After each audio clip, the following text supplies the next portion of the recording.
बेटा बड़े साहब आए तो अच्छे से बात करना। नमस्ते छोटे साहब। नमस्ते। चाचा ये कौन है? ये मेरी बेटी है साहब। लेकिन यहाँ पर क्यों बैठी है? ये मैंने बुलाई है साहब काम से। इसकी शादी है ना अगले महीने। तो बड़े साहब कह रहे थे जब शादी नजदीक आई तो एक बार मिला के ले जाना मेरे से। वो आशीर्वाद और सब काम ला देंगे। लेकिन पापा तो यहाँ पर है ही नहीं। आज सुबह ही फ्लाइट से मुंबई गए हैं। 2-3 दिन बाद आएंगे। 2 दिन के लिए? ये तो फिर कैसे बात बोलेंगे सर ये तो। अब कैसे करोगे? बेटी को कहाँ पर रखोगे आप? ये तो ऐसे ही होगा सब। मैं ड्यूटी करूँगा तो बेटी को गेट पर बिठा लूँगा, या फिर वो दोस्त है मेरा उस खोखा पर दुकान पर बैठ जाएगी, टीवी देखती रहेगी। बस अकेली तो नहीं छोड़ सकता साहब मैं। शाम को कमरे पर ले जाऊंगा। अब आप एक बात बताइए, लड़का कहाँ का है? वो नजदीक का ये गांव के पड़ोस का ये। अच्छा, करता क्या है? वो तो शहर में गार्ड की नौकरी करता साहब। कोई बात नहीं, 2 दिन बाद पापा आ जाएंगे, आप मिल लेना उनसे। पर पापा, हम 2 दिन यहाँ कैसे रुक सकते हैं? आप भूल गए क्या? आपने गांव में सरपंच को हमारा घर गिरवी रखने का टाइम भी तो दिया है। अरे हाँ छोटे सरकार, ये तो मैं भूल रहा था। ये तो मैंने प्रधान को टाइम दिया है घर गिरवी रखने का। लेकिन आप अपना घर गिरवी रख क्यों रहे हो? बेटी की शादी करनी है ना, उसमें 2 लाख रुपए और घर का सामान देना है ना।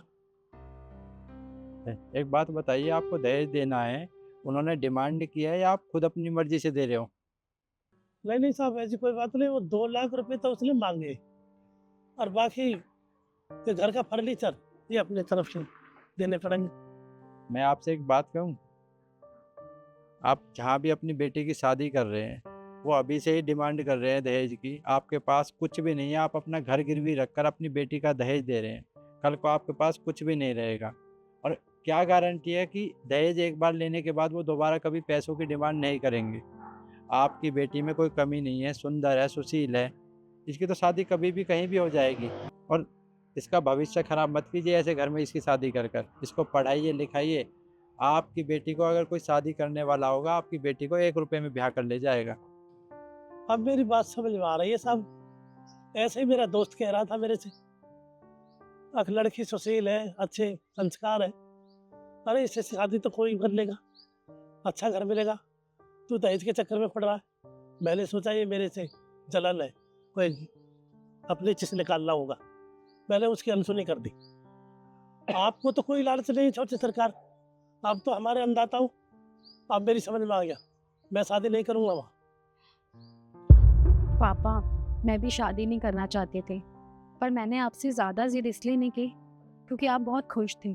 और ये भी मैं बहुत अच्छे से जानती हूँ कि आप मुझसे बहुत प्यार करते हैं, मेरी बहुत परवाह करते हैं। आप बस ये चाहते हैं कि जल्द से जल्द मेरी बेटी की अच्छे से घर में शादी हो जाए। इसलिए मैं चुप रही और आपसे कुछ बोल नहीं पाई।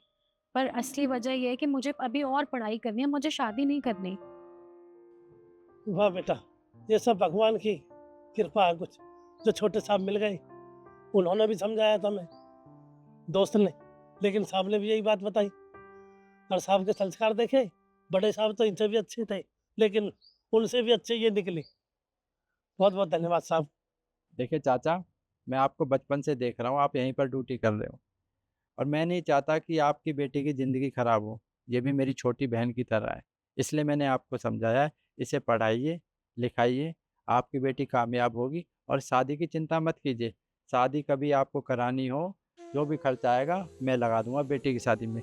लेकिन अच्छे घर में बेटी की शादी करो, ताकि ये हमेशा खुश रहे, ना आप परेशान हो ना ये परेशान हो।